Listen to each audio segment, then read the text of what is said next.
guys have been in pads for 2 days now. I mean, you're always going to be sore after practice, but they make sure we get in the cold tub, and Coach Lawson's keeping us loose in the weight room, doing a lot of foam rolling and lifting, and that really keeps us loose, for the practice that day. It seems like there's a lot of energy at practice. We were able to watch some team stuff today. What's kind of the energy level been like? I mean, everybody's just, competing. I think that's the biggest thing. Everybody's, trying to get after it, trying to get their spot on the depth chart, trying to go hard, and that's how we got to play all season if we want to win in the SEC. And I think we're doing a great job at that, and we just need to keep getting better every day. Danny, what do you think you need to do to kind of carve out a role there at tackle? Obviously, you got some guys, McCullers and County and Dan Hill that have played a lot. What are you trying to do to kind of get your way in the rotation there? I mean, I'm just competing. I've learned a lot from the guys ahead of me. Dan Hood's taught me a lot. He pretty much taught me the defense last year, and he's helped me along with the defense this year. He's a real smart player, and the competition is just the biggest thing. And whoever gets a spot gets a spot. But as long as we're going hard every day, we know we did our best, and we're all right. What happened to you today? You got a little blood? I got I got a sack there in the last period. And I got a little pumped up and hit my face with the helmet. I was a little jacked. A lot of guys on the defensive line have talked about how the 4-3 is a better fit for them than the 3-4. Do you feel like that is for you as well? Definitely. I think we're getting a lot more space, especially at nose. We're not getting as many double teams, and I think we're doing a great job of learning the defense and really moving forward and going after the ball. Does that suit you a lot better as well, like personally? Yeah, yes, sir. We're all really. I think everybody's happy with the 4-3. So. What quarterback did you get the sack on?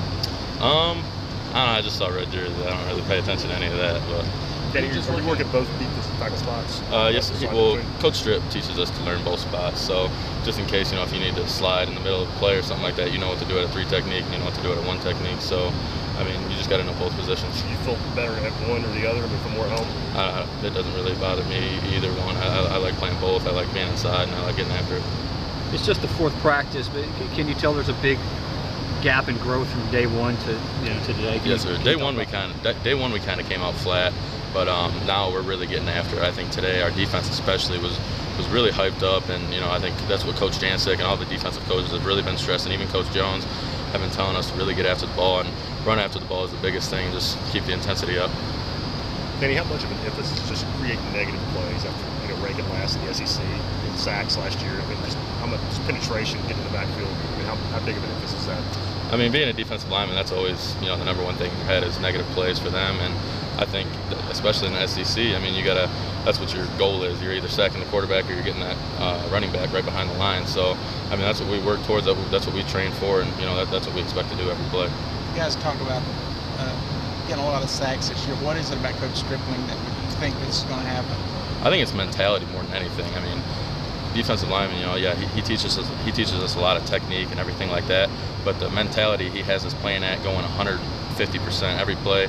And then if you don't get the sack, you're running 50 yards down the field at the ball to the receiver, throwing a deep ball. So, I mean, it's just really the mentality we're playing with is what's going to make us get more sacks and what's going to make us play harder. How have you improved since you got here, and what areas do you feel like you've made a lot of progress? I think literally everything. I mean, coming out of high school, from hands to my stance to my get off to everything. Coach Strips completely changed my game. He's the best coach I've ever played under, and he's doing great things with all of us defensive linemen, and I'm glad to be playing under him. Have you dropped any weight since you got here, or added some? Yeah, this winter, I actually before Coach Lawson and them, I was 310 and like 32% body fat, and now I'm about 285, 290 in there, and I'm about 22. So my body's completely changed, and you can thank Coach Lawson and all the strength staff for that. They've really helped us out and really worked us hard. I feel like this is a better weight for you than being at 310 or something? Yeah, being in that 3-4,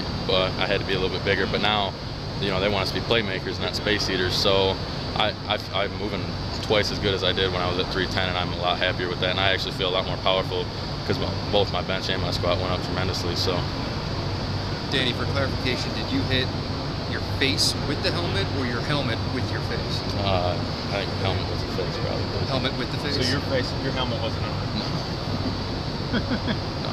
That's something I picked up from Owen Schmidt, From what? Owen Schmidt, he was a West Virginia fullback. Yeah.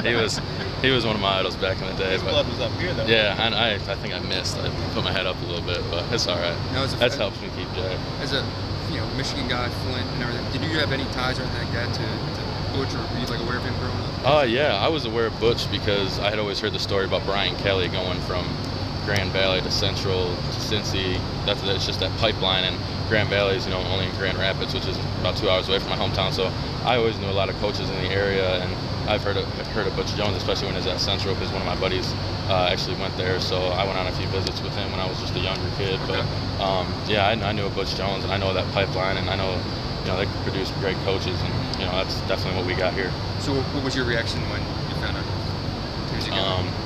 I was ready to meet him, really. I mean, I didn't personally know him or know really what he was about, and I just wanted to really meet the whole staff, and I couldn't be happier with him now, and that's all that really matters. So with all these guys being, you know, well, not all of them, but most of them being kind of Michigan guys, Michigan ties, things like that, do you feel, you know, you got a little piece of home here? Yeah, I actually do, because, you know, a couple of the guys in the strength staff from Saginaw and around, you know, just rival cities to Flint, kind of, we always joke around and stuff like that, and it's a good time. It's definitely good to have some people from the Mid back here, so it's fun. So is it kind of you still touting, what was it, Power High School? Is that what? Power Catholic? Catholic Power, still touting that and then talking smack, yeah, especially with Coach Ike Brown in the weight room. He was a Saginaw guy, and, you know, Flint and Saginaw go back and forth with rivalry, so we're always chirping at each other. It's a good time.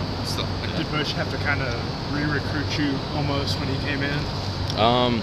Really, once I heard him talk in the first team meeting, I mean, I had a great feeling about him. I mean, I didn't obviously know everything about him, but just the mentality and the energy and just everything he brought to that team room and the way guys felt. You know, a lot of guys weren't, you know, sure. I mean, you can never, especially with all the guys on our team that have been through so many coaches, those guys could never be sure. But, you know, this was my first coaching change, and, you know, it didn't really bother me at all, because I love this place more than anything, and I don't think really a coach could ever change that, because, you know, University of Tennessee, and there's nothing better than this place. Was last year tough for you, redshirting and things not going well for your teammates on the field first year, and then Coach Lee? What was that like for you? You know, I wanted to come in and play, and, you know, I think every recruit, you know, wants to, you know, show up for their hometown and stuff like that. But when I got here, I realized I wasn't ready, you know, to play college ball, and Coach Lawson and, you know, all the strength work and stuff we did, that's what really helped me get to this level, and I think I'm doing all right at it right now. So hopefully I just, you know, keep giving my all. So you're excited to have 4 years of eligibility? Yeah, I definitely am excited to have 4 years under eligibility under Butch.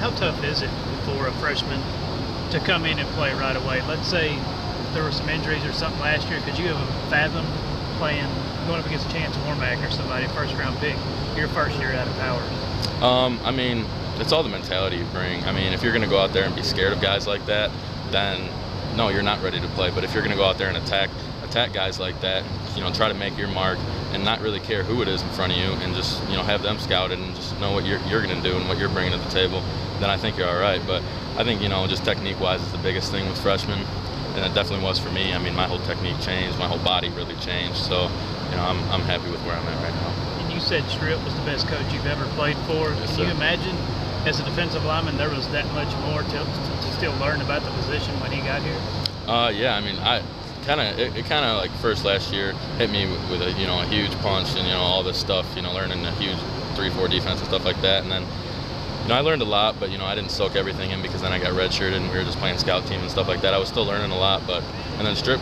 came under, and, you know, these last few weeks especially, we've been learning a lot about, you know, offensive line, you know, protections and stuff like that. And then that's something that my game really never was at, and I've really learned a lot about it, you know, since Strip started preaching it. How much better have you gotten going up against a guy like James Stone, Zach Fulton, guys that are probably going to play in the NFL? Oh, those guys are making every single defensive lineman, the players that we're, you know, hopefully going to be, those guys are unreal. I mean, I couldn't preach enough how good our offensive lineman is. Zach Fulton, those inside three guys, and Tiny and Juwan, those guys, you know, they're bringing it at every place, you know, especially Big Zach, man. If he gets his hands on you, it's hard to get off that. He's a bear, man. And but those guys really, you know, they make us the players, you know, we are. So